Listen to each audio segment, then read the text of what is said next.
దేశంలో అతిపెద్ద పార్టీ, జాతీయ పార్టీ అయినటువంటి బహుజన్ సమాజ్ పార్టీకి నూతన అధ్యక్షుడిగా ఆకాష్ ఆనంద్ గారిని మాయావతి గారు డిక్లేర్ చేయడం జరిగింది. ఈ ఆకాష్ ఆనంద్ ఎవరు? ఆయన అత్యంత పిన్న వయసులో అతిపెద్ద పార్టీ అయిన దేశంలో మూడవ అతిపెద్ద పార్టీ, జాతీయ పార్టీ అయినటువంటి బహుజన్ సమాజ్ పార్టీకి అధ్యక్షుడిగా ఎన్నుకోవడానికి ప్రధాన కారణం ఏంది? మరి బహుజన్ సమాజ్ పార్టీని దేశవ్యాప్తంగా ప్రచారం చేయడం కోసం, ఓటు బ్యాంకు పెంచడం కోసం మరి చేసిరా, లేదనంటే వారసత్వ రాజకీయాలని మాయావతి గారు పెంచి పోషిస్తున్నారా, లేదా నిజంగా బహుజన్ సమాజ్ పార్టీ ఎక్కువ ప్రజల్లోకి వెళ్ళాలంటే ఇప్పుడు వచ్చే 2024 పార్లమెంట్ ఎన్నికల్లో ప్రతి గడప గడపకి వెళ్ళాలన్నా, ప్రతి రాష్ట్రంలో దాని ప్రభంజనం సృష్టించాలన్నా కూడా మరి కొత్త నాయకత్వం, యువ నాయకత్వం కావాలనే మాయావతి గారు పెట్టారా అన్న అంశం మీద నేడు మాట్లాడదాం. అయితే ప్రధానంగా ఈ ఆకాష్ ఆనంద్ 2022లో ఒక కోఆర్డినేటర్గా, అంతేకాకుండా బిఎస్ పార్టీకి వైస్ ప్రెసిడెంట్గా చేసిండు. మరి అత్యంత పిన్న వయసులో, కేవలం 28 ఏళ్ల వయసులోనే జాతీయ పార్టీకి అధ్యక్షుడైన ఏకైక వ్యక్తిగా మనం చూడవచ్చు. అయితే ఆయన యొక్క గ్రాఫ్ను చూస్తే ఆయన ఎక్కడ చదువుకున్నాడు, ఆయన ఇంత ముందుకు రాజకీయ అనుభవం ఉన్నదా అన్న విషయంలో ఒకవేళ కనుక మనం పరిశీలిస్తే తాను లండన్లో ఎంబీఏ పూర్తి చేసిండు. అంటే మాస్టర్ ఆఫ్ బిజినెస్ అడ్మినిస్ట్రేషన్ ఉన్నత విద్య అయిపోయిన తర్వాతకి భారతదేశానికి వచ్చిన తర్వాతకి మాయావతి గారి మేనల్లుడు ఆయన తన యొక్క ప్రతిభని నిరూపించుకునే దశలో ఇతర వ్యాపార వర్గాలకి లేకుంటే వ్యాపారం చేయడానికి పోకుండా కేవలం బహుజనుల యొక్క, ఎస్సీ ఎస్టీ బీసీ మైనార్టీ ప్రజల యొక్క ఆత్మగౌరవం కోసం, హక్కుల కోసం, అధికారం కోసం ఫైట్ చేయడం కోసం 2017లో కేవలం 22 సంవత్సరాలు ఉన్నప్పుడే బహుజన్ సమాజ్ పార్టీలోకి రావడం జరిగింది.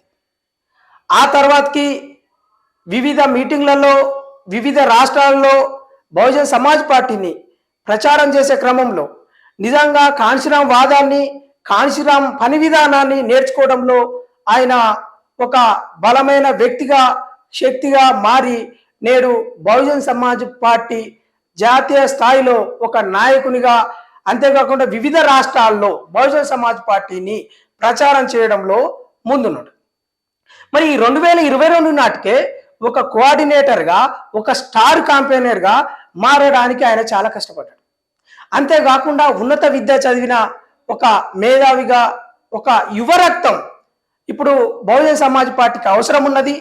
నిజంగా మాయావతి గారు మరి ఈ యువతకే ప్రత్యేకంగా తన కుటుంబం నుండే ఆకాష్ ఆనంద్ గారిని తీసుకోవడానికి ఆమె చాలా ఆలోచించి, ఆమె తన యొక్క ప్రతిభని తను ఏ విధంగా నిర్ణయాలు తీసుకుంటున్నానని చెప్పేసి ఆమె సుమారు ఒక 5 నుండి 10 సంవత్సరాలు అబ్జర్వ్ చేసే ఆ తర్వాతకే పార్టీలోకి తీసుకున్నదన్న విషయం ఆ యొక్క బహుజన్ సమాజ్ పార్టీ మేధావులు కావచ్చు, రాజనీతి ఎవరైతే శాస్త్రవేత్తలు ఉన్నారో, అంటే రాజకీయంగా తలబండిన మేధావులు ఉన్నారో చెప్తా ఉన్నారు.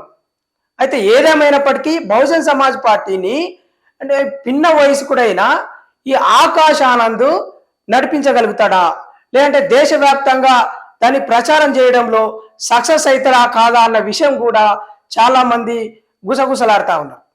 అయితే ఈ మధ్య కాలంలో బిఎస్పి పార్టీ సీనియర్ నాయకుడైన యుద్వీర్ సింగ్ ఒక ప్రెస్ మీట్ పెట్టి ఇప్పుడు బహుజన్ సమాజ్ పార్టీకి అధ్యక్షుడిగా ఆకాష్ ఆనంద్ని నిర్ణయించినట్టు మాయావతి గారు చెప్పడం జరిగింది.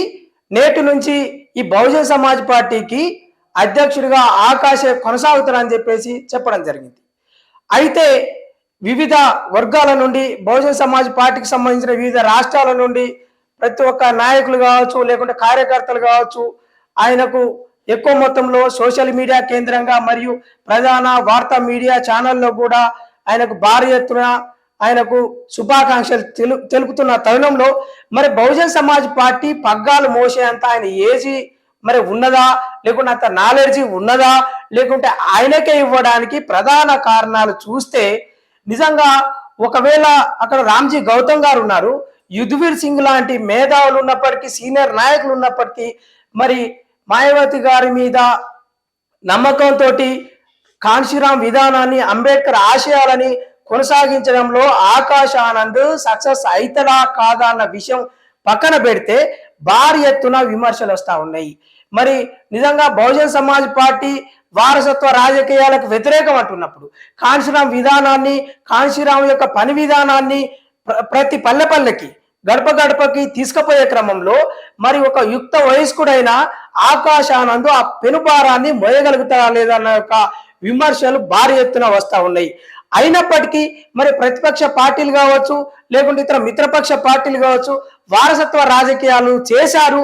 మరి వాళ్ళీయంగా ఇప్పుడు మాయావతి గారు వాళ్ళ మేనల్లునికి ఆ పదవి ఇవ్వడంలో తప్పులేదని చెప్పేసి బహుజన్ సమాజ్ పార్టీకి సంబంధించిన సీనియర్ నాయకులు చెప్తా ఉన్నారు. ఇదే క్రమంలో అదే కాంగ్రెస్ పార్టీ నుండి ఇప్పుడు నెహ్రూ వచ్చిన తర్వాతకి ఆయన కూతురు మళ్ళీ ఇందిరాగాంధీ కొడుకు రాజీవ్ గాంధీ కొడుకు తర్వాతకి ఇప్పుడు రాహుల్ గాంధీ కూడా వాళ్ళు వారసత్వంగా రాజకీయాలు చేస్తా ఉన్నారు. అంతేకాకుండా కాంగ్రెస్ పార్టీని ఎక్కువ శాతం పాలించిన దాంట్లో నెహ్రూ కుటుంబం ఉన్నది, ఇందిరాగాంధీ ఫ్యామిలీ ఉన్నదన్న ఒక విమర్శ బలంగా ఉన్నది. అంతేకాకుండా ఈ మధ్య కాలంలో బీజేపీ పార్టీ కూడా వారసత్వ రాజకీయాలకు వ్యతిరేకమైనప్పుడు కూడా బీజేపీలో కావచ్చు, అంటే బీజేపీ తెలంగాణ రాష్ట్రంలో కావచ్చు, దేశంలో కావచ్చు, చాలా చోట్ల కూడా బీజేపీ వారసత్వ రాజకీయాలను కొనసాగిస్తూ ఉన్నది. అంతేకాకుండా కమ్యూనిస్టు పార్టీలో కూడా ఏదైతే కమ్యూనిస్టు పార్టీ రాజకీయ వారసత్వంగా తన పిల్లల్ని తీసుకొచ్చే విధానం ఏదైతే ఉందో దానికి వ్యతిరేకమైనప్పుడు కూడా కమ్యూనిస్టు పార్టీలలో కూడా వారసత్వ రాజకీయాలు ఉన్నాయి. అట్లే సమాజ్వాదీ పార్టీలో కూడా ఈవెన్ అఖిలేష్ యాదవ్ వచ్చిన తర్వాత కూడా ఇప్పుడు ఏ విధంగా వారసత్వ రాజకీయాలు ఉన్నాయి అంటే ములాయం సింగ్ యాదవ్ తండ్రి ఆయన ముఖ్యమంత్రిగా ఉత్తరప్రదేశ్ చేసిండు, ఆ తర్వాత ఆయన కొడుకు కూడా అఖిలేష్ యాదవ్ కూడా ఉత్తరప్రదేశ్ చేసిండు. అదేవిధంగా ఆర్జేడీ నేత అయినటువంటి లాలూ ప్రసాద్ యాదవ్ కూడా ముఖ్యమంత్రిగా చేసిండు, ఆమె భార్య కూడా రబ్రీదేవి కూడా ముఖ్యమంత్రిగా చేసింది. దాని తర్వాతకి మళ్ళీ ఆయన కొడుకు లాలూ ప్రసాద్ యాదవ్ కొడుకు కూడా ఇప్పుడు రాజకీయాల్లో ఉన్నాడు. అయితే ఈ విధంగా మిత్రపక్ష పార్టీలు కావచ్చు, ప్రతిపక్ష పార్టీలు కావచ్చు, ఒక రాజకీయ వారసత్వాన్ని ఇవ్వడంలో ఆ పార్టీలు ముందున్నప్పుడు బహుజన్ సమాజ్ పార్టీకి అధ్యక్షుడిగా ఆకాష్ ఆనంద్ని నియమించడంలో తప్పులేదని చెప్పేసి బీఎస్పీ పార్టీకి సంబంధించిన సీనియర్ నాయకులు ప్రస్తావిస్తా ఉన్నారు. అదేవిధంగా ఇప్పుడు నిజంగా బహుజన్ సమాజ్ పార్టీ దాని యొక్క గ్రాఫ్ వివిధ రాష్ట్రాల్లో తక్కువ ఉన్నది. బహుజన్ సమాజ్ పార్టీ భారీ ఎత్తున వివిధ రాష్ట్రాల్లో ఎక్కువ ప్రచారంలో ఉండాలన్నా గడప గడపకి కాన్షీరామ్ వాదాన్ని బహుజన్ సమాజ్ పార్టీకి సంబంధించిన వివిధ రాష్ట్రాల్లో ఉండే క్యాడర్ని భారీ ఎత్తున నిర్మించాలంటే కూడా ఒక యువరక్తం కావాలి, ఒక యువశక్తి కావాలి. కాబట్టి ఆకాష్ ఆనంద్ని తీసుకురావడమే కరెక్ట్ అని చెప్పేసి డాక్టర్ ఆర్ఎస్ ప్రవీణ్ కుమార్ లాంటి వాళ్ళు కూడా అభినందిస్తా ఉన్నారు. మరి భవిష్యత్తులో బహుజన్ సమాజ్ పార్టీ మరి వచ్చే పార్లమెంట్ ఎన్నికల్లో ఎన్ని సీట్లు గెలుస్తుంది, మరి బహుజన్ సమాజ్ పార్టీ క్యాడర్ని పెంచే దగ్గర అంటే రాష్ట్ర వ్యాప్తంగా దేశవ్యాప్తంగా బహుజన్ సమాజ్ పార్టీని విశ్వవ్యాప్తం చేయడంలో ఆకాష్ ఆనంద్ సక్సెస్ అవుతాడా కాదన్న విషయం కూడా మనం గమనించాలి. మరి ప్రతిపక్ష పార్టీలు మిత్రపక్ష పార్టీలు చేస్తున్న దాడులని దౌర్జన్యాలని సమాజంలో జరుగుతున్న ఏదైతే సమస్యలు ఉన్నాయో ఆ సమస్యలని పరిష్కార మార్గాన్ని చూపెట్టే విధంగా ఇప్పుడు ఆకాష్ ఆనంద్ సక్సెస్ అవుతాడా లేదన్న విషయంలో మనం ఇంకా వేచి చూడాలి. వచ్చే 24 పార్లమెంటు ఎలక్షన్లో నిజంగా బహుజన్ సమాజ్ పార్టీ ఏ రాష్ట్రాల్లో ఏ విధంగా అయితే ప్రబలంగా ఉందో, ప్రధానంగా ఇటు మిత్రపక్ష పార్టీ గాను లేకుంటే ప్రతిపక్ష పార్టీ గాను వివిధ రాష్ట్రాల్లో ఉందో ఆ రాష్ట్రాల్లో ఎన్ని సీట్లు గెలవబోతా ఉన్నది, ప్రధానంగా పార్లమెంట్ ఎన్నికల్లో ఎన్ని సీట్లు గెలుస్తుంది అన్న విషయంలో మనం వేచి చూడాల్సిన అవసరం ఉన్నది. Thank you.